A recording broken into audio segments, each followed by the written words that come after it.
Et donc, nous, ce qu'on doit essayer de faire, c'est essayer d'attraper cet éclairage, d'accord? L'éclairage, cette énergie, c'est un or, c'est une hashpa, c'est une influence qui se renouvelle chaque année, et nous, on doit essayer de l'attraper. Et ça répond d'ailleurs à une question qu'on avait posée hier dans la Gemara, il est marqué « Beshana Acheret ». Une autre année, ils ont institué d'allumer les nérodes de Hanouka. Alors ça vient de ça. Pourquoi Beshana Acheret? Parce qu'ils ne savaient pas, quand il y a eu la très grande lumière de Hanouka, il y a eu un miracle extraordinaire à Hanouka, et les Chachamim ne savaient pas si c'était passager, si c'était uniquement l'année du miracle ou si ça allait se reproduire. Et l'année d'après, les Chachamim Beruach HaKodesh, ils ont vu que de nouveau, c'était pas juste un instant, et de nouveau, il y avait le même éclairage qui arrivait, la même hashpa qui venait Mina Shamaim. Et donc, ils ont dit, alors, ok. Donc là, c'est pour ça, Shana Achiret, ils ont attendu l'année d'après pour voir, ils ont vu que de nouveau, donc il fallait le fixer comme un moed, il fallait le fixer comme un rendez-vous pour toutes les générations. Et c'est pour ça que les Chachamim ont attendu un an pour le fixer. Comment? Ils ont entendu. L'année d'après pour dire maintenant il faut l'allumer. Alors quoi? Il faut allumer. L'année prochaine on allume ou cette année? La deuxième année? La première année, ils ont allumé le Midash et ils ont vu l'année d'après qu'il y avait de nouveau le. Voilà, ils ont dit maintenant, on voit que c'est quelque chose qui est récurrent. Plus 2, c'est voilà. Par rapport à la fête. C'était pas juste un. Je comprends pas la différence qu'il y a avec les autres. Alors les autres, c'est la Torah qui a dit. Qui a fixé. Elle a dit à Pessah, il y aura. Donc de toutes les manières, Purim aussi, les Chachamim, ils ont vu qu'il y aurait de nouveau, il y a de nouveau un éclairage. Et à Hanouka, les Chachamim aussi ont vu qu'il y avait de nouveau, et donc ils ont dit, l'année d'après, ils ont dit, oh, il y a de nouveau l'énergie de Hanouka qui vient, alors on va fixer l'allumage des nérotes à Hanouka. Et c'est pour ça aussi d'ailleurs on dit, Bayami Mahem, Bazmanazé. Qu'est-ce que ça veut dire Bayami Mahem, Bazmanazé? Bayami Mahem, mais Bazmanazé aussi, aujourd'hui on a de nouveau l'éclair. Alors, pour comprendre l'intérêt d'essayer d'attraper ce or, on nous dit... C'est la première fête instituée par les Chachamim? Non, c'était Purim. Purim, c'était avant. C'était entre les deux Beth Amikdash. Nous dit le Divrei Chaim, Mitzans, à Hanouka, il y a la possibilité de faire tchouva, même sur les avérotes sur lesquels on ne peut pas faire tchouva. C'est-à-dire même sur les avérotes les plus graves, on peut faire tchouva à Hanouka. Pourquoi? Parce qu'il y a une particularité. La mitzvah de Hanouka, l'allumage des nérodes de Hanouka, c'est entre 3 et 10 tfachim. Et d'habitude, la shrina, il y a un principe qui dit que la shrina ne descend pas en dessous de 10 tfachim. Et là, oui.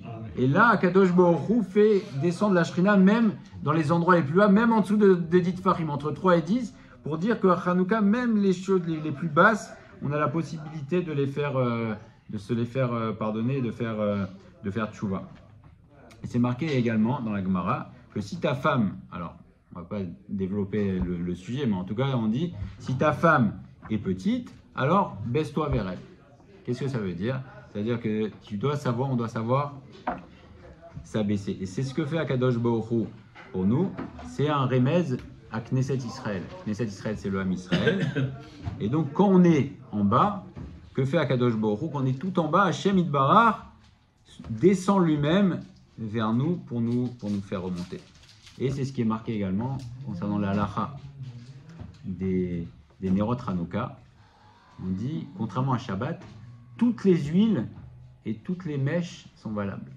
Pour nous dire que à Hanouka, même les neshamot les plus basses et les plus éloignées, pendant toute l'année, eh bien, yesh lahen takana l'ayar Hanouka, même pendant Hanouka, elles peuvent quand même éclairer. Donc c'est une fête mamash, une très grande élévation. Alors pour comprendre la fête de Hanouka, il faut comprendre qui on avait face à nous, ce qu'ils voulaient faire, quel était leur projet, ce qu'a fait Akadosh Baruch Hu, et également voir comment on peut adapter le message de Hanouka à notre génération. Parce qu'on sait que toutes les fêtes, que ce soit les fêtes de la Torah ou les fêtes instituées par Chachamim, il y a une dimension qui va jusqu'à la fin des temps. Alors, que voulaient les Grecs? Le Haléchor nous dit qu'il y a eu 4 exils, n'est-ce pas? 4 exils. On replace le contexte, alors on connaît tous les 4 exils, il y a aussi le rêve de Daniel, il y avait 4 exils, aussi la statue aussi, il y a 4 parties. Alors les 4 exils, on ne compte pas l'exil de Mitzrayim. Le premier c'est Babel, le deuxième c'est Paras ou Madaï, le troisième c'est Yavan et le quatrième c'est Édom.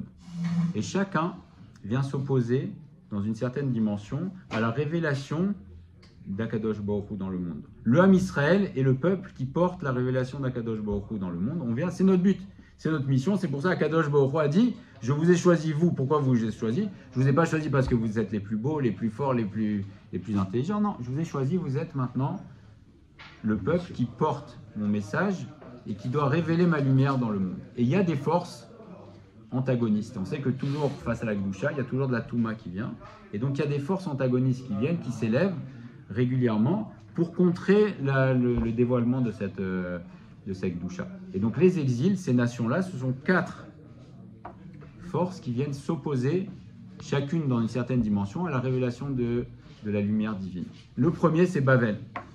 Bavel, et à sa tête, il y avait Nabucodonosor. Bavel, c'est la notion de domination. La domination. Shelo Leshem Shamayim.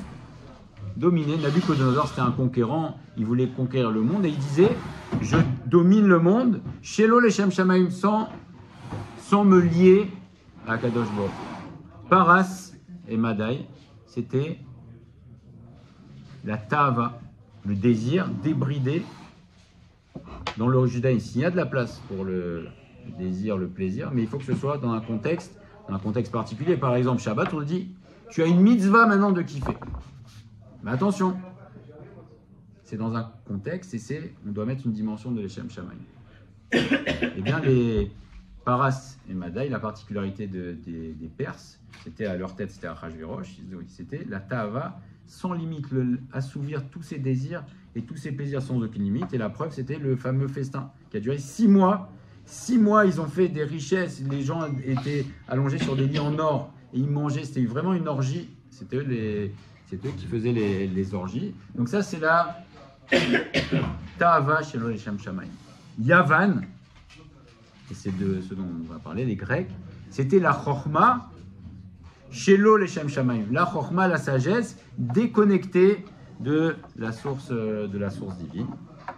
Et on va développer. Et le quatrième, c'est Édom, c'est Esav. Et le Léchour nous dit que Esav inclut tous les 3 autres. Donc c'est une force et c'est pour ça que la bête était tellement terrifiante parce qu'elle inclut tous les 3. Non seulement la domination chez l'Eshem Shamayim, la Ta'ava, le désir chez l'Eshem Shamayim, la Chorma chez l'Eshem Shamayim, mais ça inclut les 3. Et c'est pour ça que dans le rêve de Yaakov, Édom il monte et que même dans le rêve aussi de Daniel, c'était une bête qui était terrifiante parce que c'est l'association des 3. Alors, les Grecs voulaient faire la Chorma chez l'Eshem Shamayim, c'est-à-dire qu'ils voulaient déconnecter la Chorma. Ils disent, il n'y a pas de problème, vous voulez être des Chachamim, on peut être des Chachamim, on va tous être des Chachamim, mais on va faire quelque chose de très bien, et notamment vous les Juifs, vous allez vous déconnecter de Dieu. On ne dit pas que Dieu n'existe pas, on est gentil. Les Grecs se sont présentés au début, c'était des super copains. Ils disent, vous voulez croire à Dieu? Aucun problème. D'ailleurs, nous aussi, quelque part, on croit, puisque la philosophie, c'était bon. Finalement, on croit qu'il y a quelque chose, on réfléchit, on monte. Ah, oui, il y a quelque chose, mais bon, c'est pas important. Laisse tomber. Lui, il reste en haut et nous, on reste en bas. Donc, les Juifs, les copains Juifs, on va signer un pacte et on va signer. Il faisait signer sur une corne. Sur une corne, et à l'époque, le biberon de l'époque, c'était la corne. La corne. Et donc, il faisait signer, il disait qu'il faisait écrire aux Juifs. En lanu chelek be'Elokei Israël. On n'a pas de part dans le Dieu d'Israël. On ne dit pas qu'il n'existe pas. On dit on n'a pas de part. Et ça, c'était les hellénisants. C'était ça la chita des Grecs. Et ils mettaient dans le biberon, pour dire dès le biberon, on commence à mettre le venin de En lanu chelek be'Elokei Israël. Et ils ont eu un très très grand succès. Il faut savoir qu'à l'époque, c'était une catastrophe. Une catastrophe. Il y avait, certains disent que les derniers juifs pratiquants, c'était les Hashmonaïm. Donc il y avait 13 juifs pratiquants dans le monde, selon certains. C'est là que c'était une catastrophe, on était à la limite de la limite de la limite.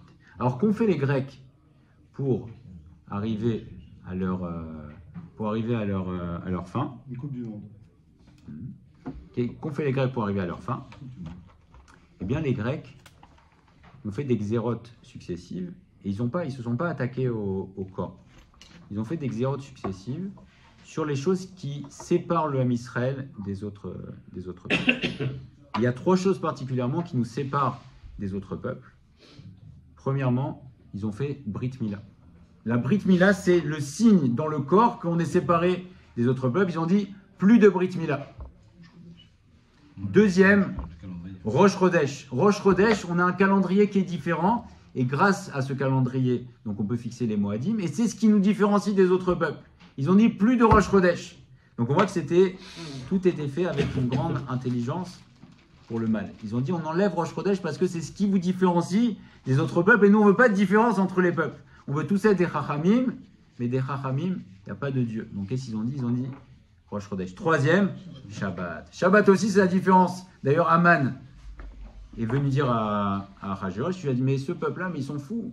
Il y a Shabbat, aujourd'hui c'est Shabbat, on ne travaille pas. Et c'est ce qui marque notre différence. Donc qu'est-ce qu'ont fait les Grecs? Ils ont dit il n'y a plus de Shabbat non plus, donc comme ça, on ne vous attaque pas, on ne veut pas vous tuer. On va juste vous déconnecter de votre source et on va gommer les différences entre le Ham Israël et les peuples. On va tous être, pareil, ça vous dit quelque chose? Voilà. On est tous égaux et donc on enlève. Maintenant, quand ils ont vu qu'ils n'ont pas réussi, qu'est-ce qu'ils ont fait? Ils ont en plus interdit aussi l'étude. Ils ont aussi interdit l'étude de la Torah. Ils ont vu que le shoresh, la racine est la vraie, l'essence de la différence entre le Ham Israël et les autres peuples, c'est l'étude de la Torah. Donc le plan des Grecs, c'était de dire on gomme toutes les différences, on est des Chachamim, on kiffe, on fait le culte du corps, on réfléchit, on fait de la philosophie, on fait des maths, on fait de la géométrie, on fait tout ce que vous voulez, on construit des choses magnifiques, des statues, on fait les Jeux Olympiques, mais ne parlez pas de Dieu. En Anochelek, et donc ils gomment, c'est ça l'idée des Grecs, et on voit qu'ils ont attaqué d'une manière très, très fine et très insidieuse. Ils ne se sont pas attaqués au corps. La laïcité. Alors, on va voir après effectivement comment on peut l'adapter et quel est le message qui vient jusqu'à nous. Mais en tout cas, c'était l'idée des Grecs de dire on gomme toutes les différences, on est tous pareils, il n'y a plus de Brit Mila. Brit Mila, on voit qu'on est juif. Shabbat, Rosh Chodesh et Torah, on enlève tout. Alors ils ont presque réussi. Comme toujours, nos ennemis, ils essayent, ils réussissent. Et on va voir qu'ils nous ont sauvés. Comment ils ont presque réussi? Nous dit le Siftechen. Ils ont rajouté dans le mal qu'ils ont fait. Pourquoi? Parce que non seulement ils nous ont interdit d'étudier la Torah, ils ont dit laissez tomber la Torah, mais en plus, ils ont pris de la Torah, Inyane Midot Vedeacheretz. Ils ont puisé dans la Torah les Midot.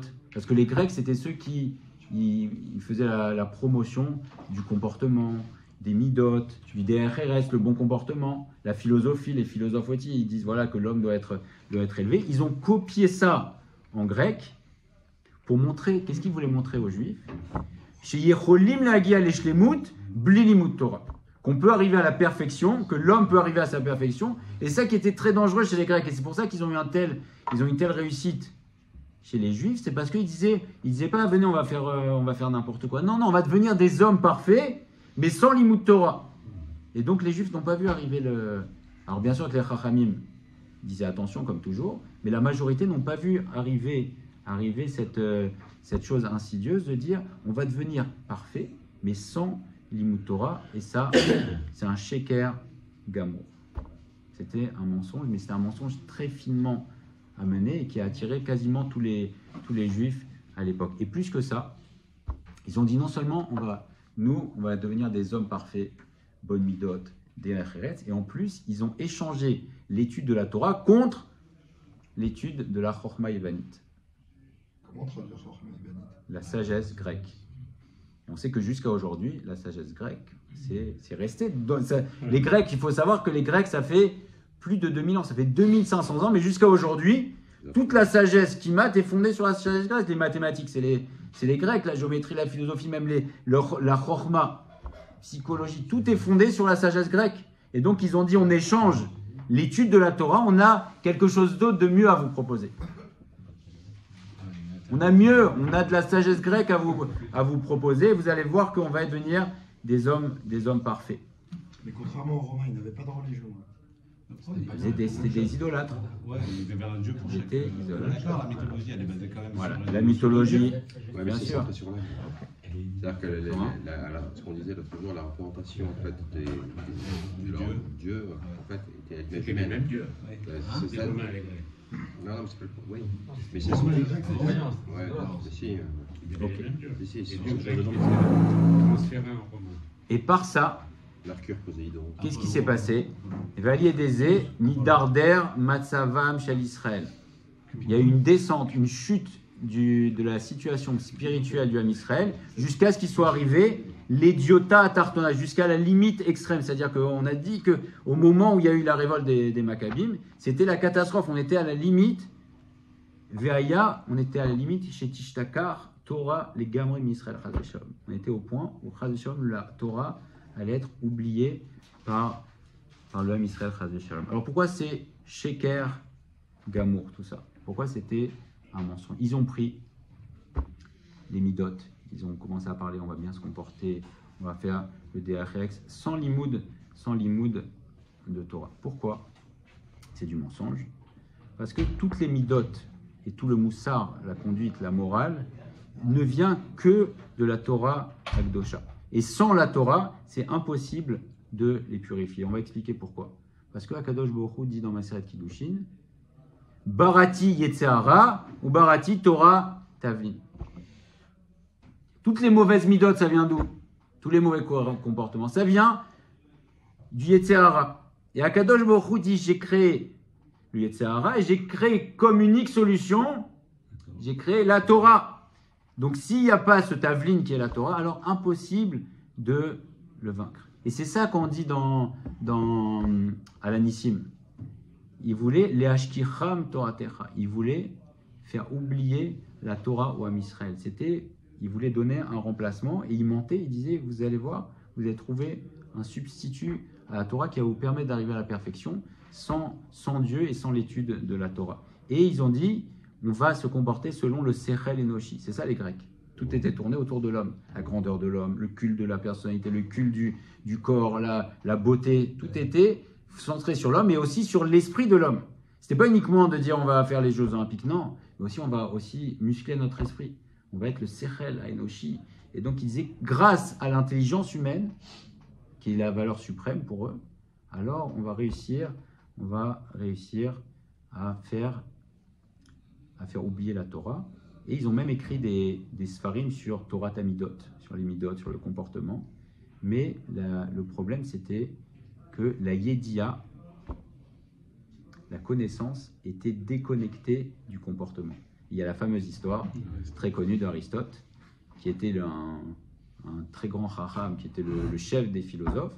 Et pourtant, il disait la ta'ava, le désir, c'est pas une bonne chose, le désir débridé, c'est pas bien, parce que il avait compris par son sechel enoshi, par son esprit, il avait compris que ça faisait descendre l'homme. Néanmoins, quand on le voyait Aristote après, il se comportait mamache comme un animal.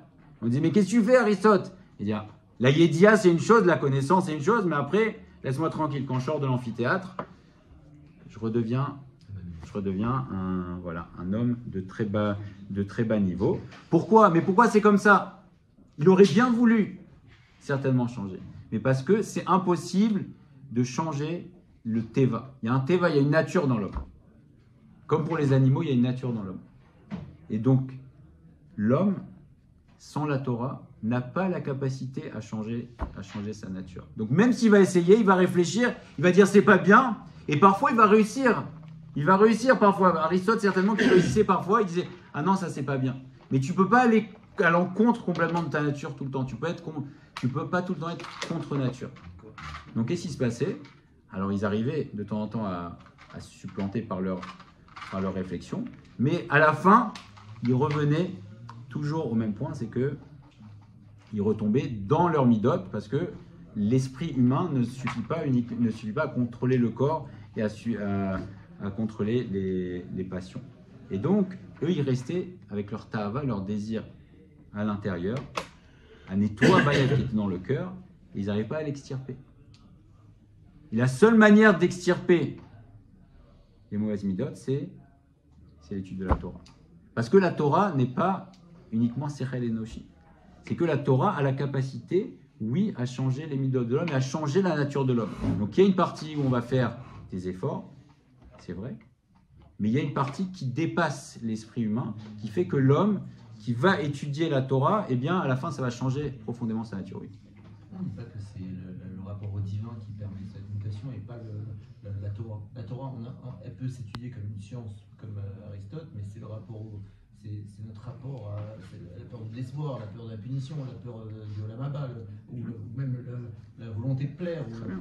C'est la Torah dans sa dimension divine. La Torah, c'est l'expression de Akadosh Baruch Hu. Akadosh Baruch Hu dit Anochi. C'est quoi Anochi? C'est je me suis mis dedans. Donc quand le seul moyen de se connecter au divin, la Torah, bien sûr que c'est dans sa dimension divine. On dit que si un hérétique a écrit un Sefer Torah, avec tous les noms, tu le prends, tu le jettes. Donc c'est sûr que c'est la dimension divine qui est dans la Torah qui fait que ça change.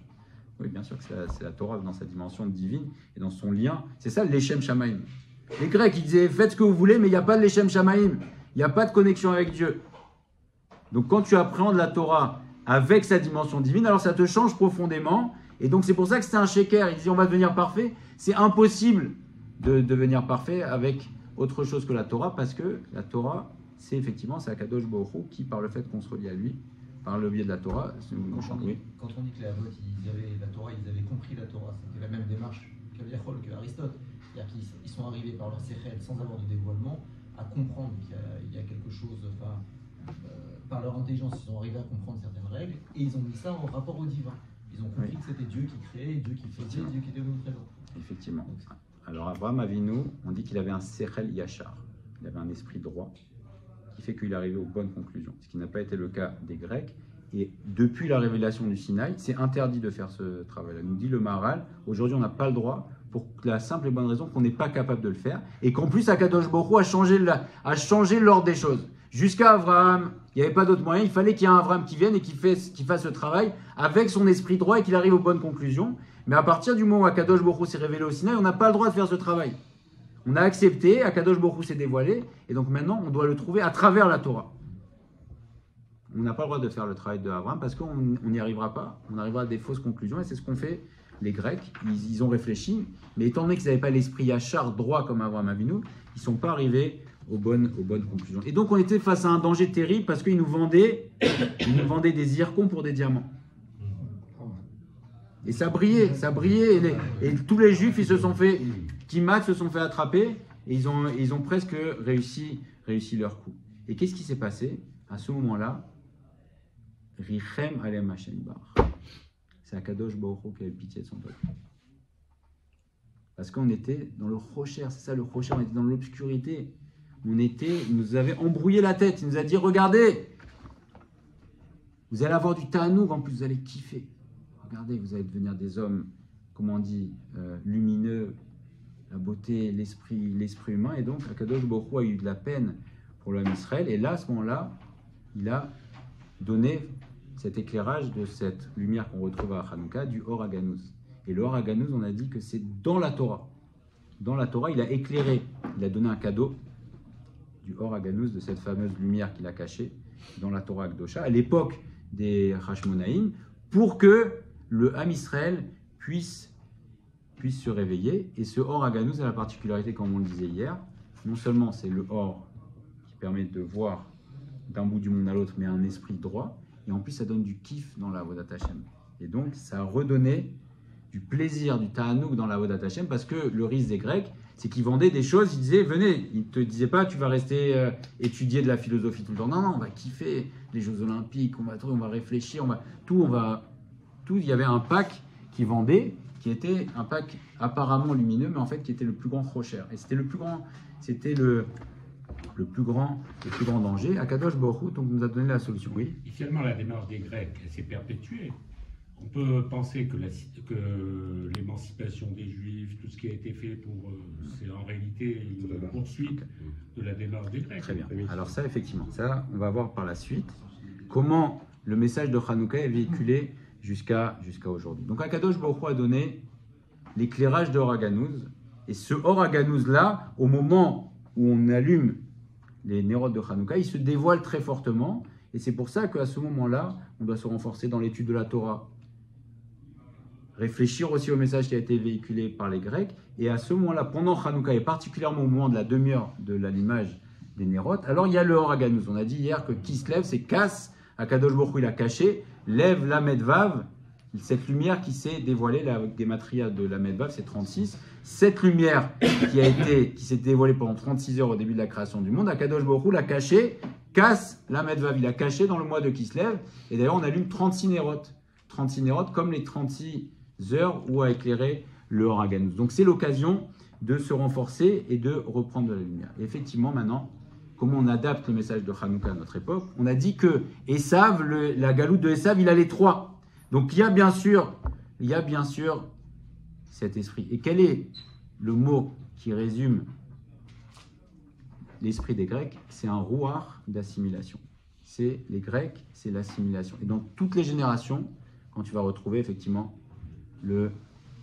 la scala, l'émancipation, ce qu'on nous demandait quand l'émancipation, c'est rien d'autre que la chorma yévanite, la sagesse grecque, alors soit véhiculée par des juifs, soit véhiculée par des non-juifs, mais c'est de dire on est tous pareils, venez, on va vous vendre la folie. Et aujourd'hui, on voit que on voit qu'aujourd'hui la civilisation on nous vend pas des choses de bas étage. On dit mais regardez, vous pouvez vivre une vie extraordinaire. Vous pouvez être des rachamim, vous pouvez profiter, vous pouvez tout, mais vous pouvez vivre une vie. Venez, on va s'assimiler, on va tous être pareils. Ben, c'est ça le roi yévanite, c'est ça l'esprit des Grecs qui est véhiculé jusqu'à aujourd'hui, jusqu'à la fin des temps. Et donc on doit se renforcer pendant Hanouka. Que les politiques, les penseurs. Ah oui. En fait, exactement. Ça marche pas. Parce qu'il est là. Là, l'esprit des Grecs, c'est ça. L'esprit des Grecs, c'est quoi la chorma chez l'Oeshem Shamaim? C'est de dire on est des rachamim, on est des hommes évolués, élevés, mais on ne fait pas de différence et on se coupe de Dieu, on n'a pas besoin de Dieu. Alors qu'est-ce qu'on doit faire nous? Nous, on doit cultiver notre différence. C'est ça la réponse. Cultiver notre différence, on doit être fiers. On doit être fiers d'être différents.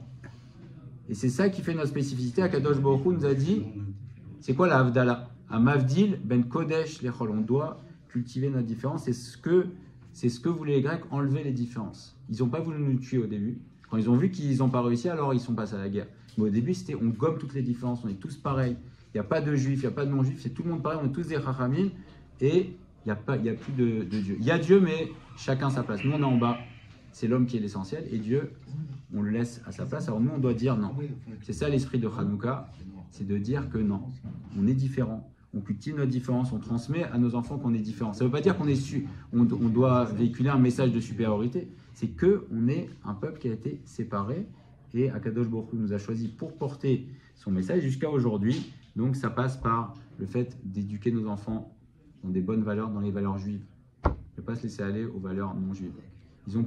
Les non-juifs n'ont pas de valeur à nous apprendre. Ils ont tout pris dans la Torah. Alors il y en a, ça peut être pour des bonnes raisons. Les Grecs avaient fait ça pour une mauvaise raison. C'est pour nous faire oublier la Shkiram Torah Terra, pour nous faire oublier la Torah. Alors nous, on doit se renforcer. On doit faire attention à nous, bien sûr, à nos enfants, et leur véhiculer les valeurs de la Torah, parce que tout est dans la Torah. Et Akadosh Baruch Hu a dit Barati, etc.